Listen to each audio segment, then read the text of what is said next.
आज हम लोग जैक 12th बोर्ड के रिड्यूस सिलेबस की बात करेंगे फिजिक्स के लिए, कि फिजिक्स में हम लोगों को कौन कौन सा चैप्टर नहीं पढ़ना है और कौन कौन सा चैप्टर सेशन 2021 से 22 मतलब जो 2022 में बोर्ड देने वाले हैं उन्हें क्या पढ़ना है।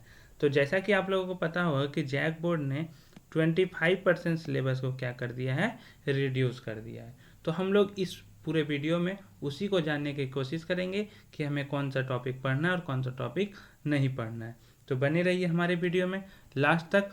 और मैं आपको ये भी बता दूं कि मैथ का भी सिलेबस जो रिड्यूस सिलेबस है उसे अपलोड कर दिया गया है।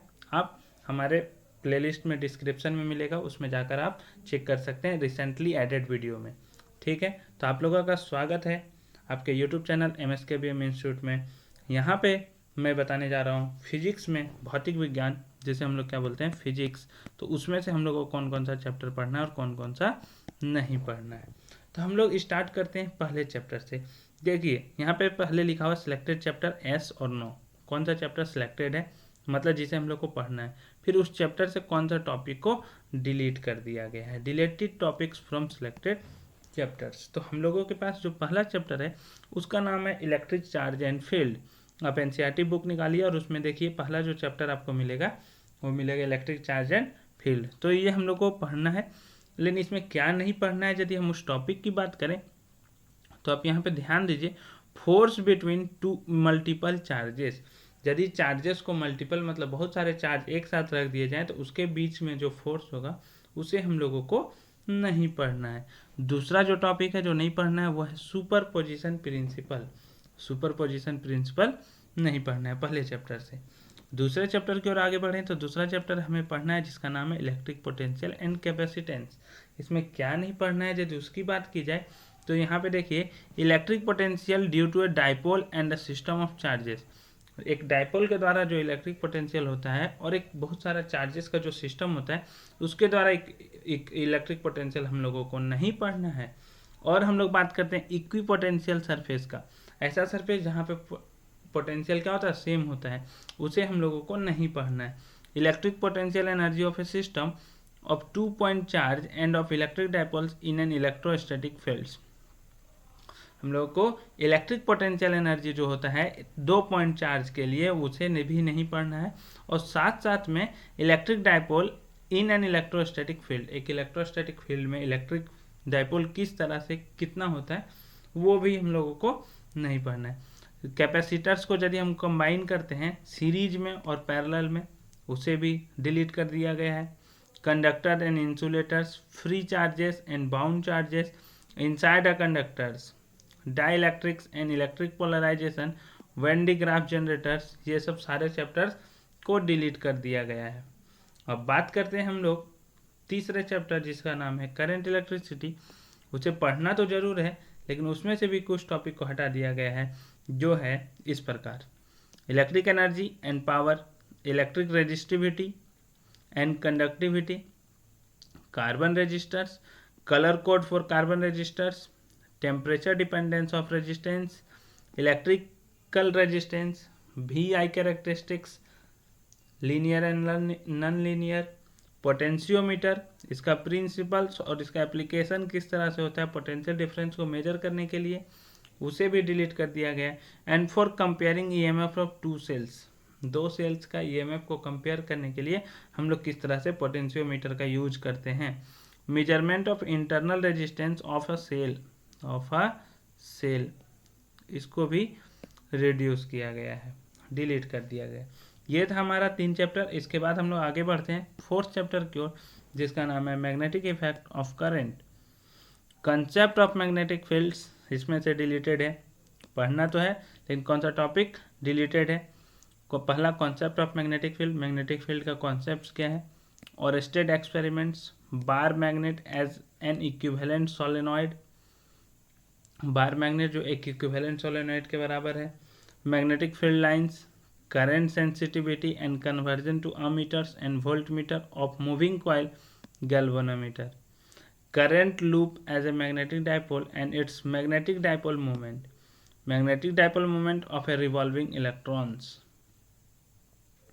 ठीक है, ये भी हम लोग को नहीं पढ़ना है। अब हम लोग आते हैं मैग्नेटिज्म में and matter, magnetism and matter. ये चैप्टर पढ़ना है, लेकिन इसे जो डिलीटेड चैप्टर है, आप यहाँ पे ध्यान दीजिए, deleted topics from selected chapter, जो सिलेक्टेड चैप्टर है उससे क्या क्या डिलीट किया गया उसके बारे में मैं बता रहा हूँ। तो हम लोग के पास 5वां चैप्टर है, उसमें क्या नहीं पढ़ना है, magnetic field intensity due to a magnetic dipole, bar magnet जिसे हम लोग बोलते हैं। तो बार मैग्नेट के कारण जो मैग्नेटिक फील्ड इंटेंसिटी है उसे हम लोगों को नहीं पढ़ना है, along its axis and perpendicular to its axis, इस एक्सिस के उसके अलोंग और उसके परपेंडिकुलर एक्सिस में उसको हम लोग को नहीं देखना है। Torque on a magnetic dipole, जिसे हम लोग बोल सकते हैं bar magnet in a uniform magnetic field, para dia ferro magnetic substance, मतलब पैरामैग्नेटिक, डायमैग्नेटिक और फेरोमैग्नेटिक सब्सटेंस विथ एग्जांपल्स के साथ। तो ये भी इस बार नहीं आ रहा है। Electromagnets and factor affecting their strength और परमानेंट मैग्नेट, यदि आप बात करें तो बहुत सारे टॉपिक जो है वो इस बार नहीं आ रहा है आपके, ठीक है। बहुत सारे सिलेबस को रिड्यूस कर दिया गया है फिजिक्स में, यदि आप देखिएगा तो आप टॉपिक बुक निकाल के देखिए तो आपको पता चलेगा बहुत सारा टॉपिक डिलीटेड है इस बार। अगला जो चैप्टर है 6 नंबर चैप्टर, जिसे हम लोग बोल रहे हैं इलेक्ट्रोमैग्नेटिक इंडक्शन, तो ये पढ़ना तो जरूर है, लेकिन इसमें से सिर्फ एक टॉपिक हटाया गया जिसका नाम है ईडी करंट्स। क्या नाम है? ED currents. अब हम लोग अगले चैप्टर की ओर बात करते हैं, अल्टरनेटिंग करंट। पढ़ना तो है, लेकिन इसमें क्या नहीं पढ़ना है यदि उसकी बात की जाए तो LC oscillation, qualitative treatment only, सिर्फ इसमें से क्या हटाया गया है? क्वालिटेटिव ट्रीटमेंट को हटाया गया। Resonance, power in AC circuits और वाटलेस करंट्स, इस टॉपिक को डिलीट किया गया है। किससे? अल्टरनेटिंग करंट से यदि बात की जाए तो। और यदि हम लोग बात करते हैं इलेक्ट्रोमैग्नेटिक वेव्स की, जो हमारा 8वां चैप्टर है, वो भी आ रहा है, लेकिन उसमें से किस किस टॉपिक को डिलीट किया गया है उसकी यदि बात की जाए तो वो है हमारे पास transverse nature of electromagnetic waves. जो इलेक्ट्रोमैग्नेटिक वेव्स का ट्रांसवर्स नेचर है उसे डिलीट किया गया है। अगला जो है need for displacement current, displacement current का जरूरत क्यों है? नीड, जरूरत, आवश्यकता।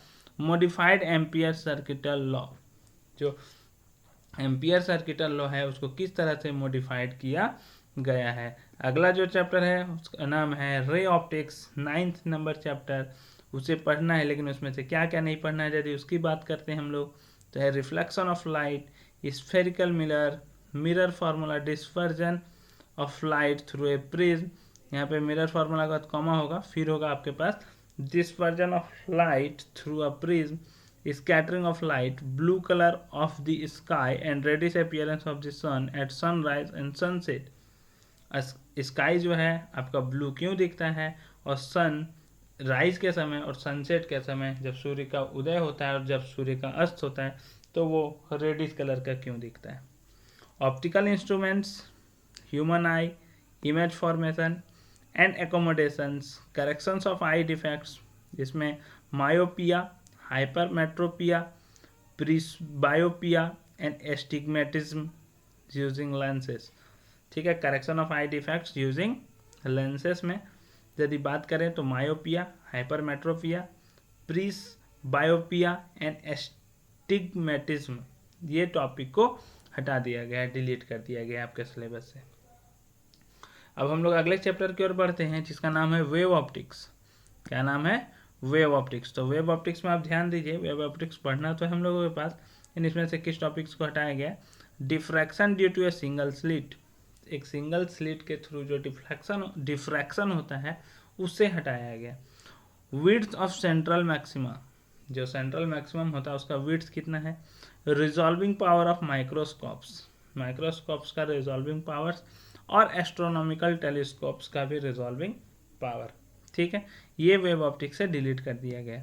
अगले चैप्टर की ओर आगे बढ़ते हैं तो हमारा है dual nature of matter and radiation. इस चैप्टर को पूरा पढ़ना है कंप्लीट, इसमें से किसी भी चीज़ को नहीं हटाया गया है। ठीक है, अब यदि हम बात करते हैं एटम्स की तो एटम्स को डिलीट कर दिया गया है। ठीक है, एटम्स को क्या किया गया है?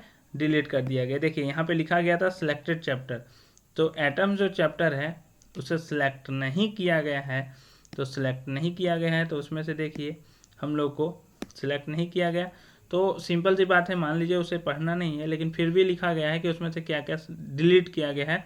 उस चैप्टर की यदि बात करें तो सारा चैप्टर ही डिलीटेड है एक तरह से, इसे पढ़ना ही नहीं है, नो लिखा गया है। यहाँ पे ध्यान दीजिए, नो लिखा गया है, लेकिन यहाँ पे क्या नहीं पढ़ना है वो लिखा गया है। तो आप ये ध्यान दीजिएगा कि इस टॉपिक को छोड़ सकते हैं आप एटम्स से और न्यूक्लियाई से, जो यहाँ पे लिखा गया है। बाकी जो बचा हुआ है उससे हम लोग क्या कर सकते हैं, पढ़ सकते हैं।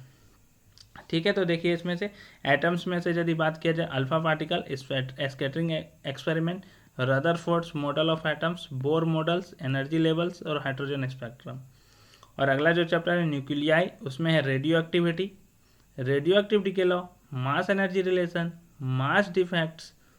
देखिए रेडियो एक्टिव जो डिके लॉ है वो है n बराबर n नॉट ई की पावर माइनस लेमडा टी। ये है n बराबर n नॉट ई की power minus lambda T. Binding energy per nucleon, composition and size of nucleus, atomic masses, isotopes, isobars, isotons, alpha, beta and gamma particles, slash ray and their properties और nuclear. Semiconductor की यदि बात की जाए तो ये chapter को select किया गया है। इसमें से क्या डिलीटेड है, तो यदि उसकी बात करते हैं हम लोग, तो हम लोग के पास है junction transistor, transistors actions, characteristics of a transistor, transistor as an amplifier, common emitter. ठीक है, इसी में है सेमीकंडक्टर में ही आपको मिलेगा electronics, material device and simple circuits. इसमें यदि हम लोग बात करते हैं तो देखिए सेमीकंडक्टर इलेक्ट्रॉनिक्स में ही पूरा था, तो उसी में से क्या और डिलीट है, कॉमन एमिटर, कॉन्फ़िगरेशन, ऑसिलेटर और ट्रांजिस्टर एज अ स्विच। ये चैप्टर एक बार ध्यान दीजिएगा, सेमीकंडक्टर इलेक्ट्रॉनिक्स एक साथ है, ये अलग अलग नहीं है। उसमें से डिलीट किया गया है junction transistor, transistor action, characteristics of a transistors, transistors as an amplifier, इसमें कॉमन एमिटर कॉन्फ़िगरेशन है, और ट्रांजिस्टर एज एंड ऑसिलेटर्स और ट्रांजिस्टर एज ए स्विच, इसे डिलीट किया गया। 15वां चैप्टर यदि बात की जाए तो वो है कम्युनिकेशन सिस्टम।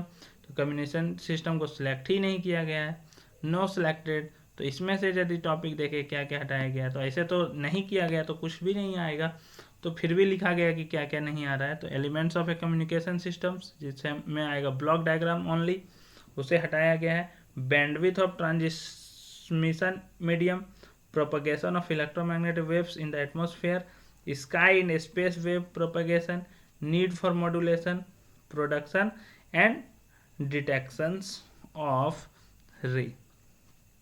ठीक है, इस टॉपिक को हटाया गया है यहाँ से, इस चैप्टर से। कम्युनिकेशन सिस्टम से यदि हम लोग बात करते हैं तो यहाँ पे ध्यान दीजिएगा कि जहाँ जहाँ नो लिखा हुआ है, नो तो जरूर लिखा गया, हो सकता है यहाँ पे मिस प्रिंट हो, क्योंकि एक्चुअली में क्या हो रहा है कि जो नो लिखा गया उसके बाद भी लिखा गया यहाँ पे कि ये चैप्टर डिलीटेड है, ये टॉपिक डिलीटेड है। यदि वो पूरा चैप्टर ही नहीं सिलेक्ट किया गया है तो उसमें से चैप्टर 2 को डिलीट करने की, लिखने की कोई ज़रूरत ही नहीं थी। इसलिए आप ध्यान दीजिएगा, एटम्स में से ये जो टॉपिक है उसको छोड़ के जो भी टॉपिक बचेगा आपका एटम से, उसको एक बार देख लेना है। और न्यूक्लियाई में भी वही करना है हम लोगों को, इस टॉपिक को जो यहाँ लिखा गया इसको छोड़ेंगे, बाकी जो बचेगा उसे हम लोग एक बार कंफर्म कर लेंगे, मतलब एक बार देख लेंगे। कम्युनिकेशन सिस्टम में भी इतना टॉपिक जो लिखा गया है यहाँ पे इसे छोड़ देंगे, उसके बाद जो बचेगा उसे हम लोग एक बार देख लेंगे। ठीक है, ये था हम लोग का फिजिक्स का सिलेबस। इसी तरह हमारे वीडियो के साथ कनेक्टेड रहिए, आपको अगले वीडियो में अगले चैप्टर का रिड्यूस सिलेबस मिलेगा। तब तक के लिए धन्यवाद। इसे लाइक करना ना भूलें और अपने दोस्तों को शेयर करना भी ना भूलें, और यदि हमारे चैनल में नए हैं तो उसे सब्सक्राइब करना भी ना भूलें। धन्यवाद।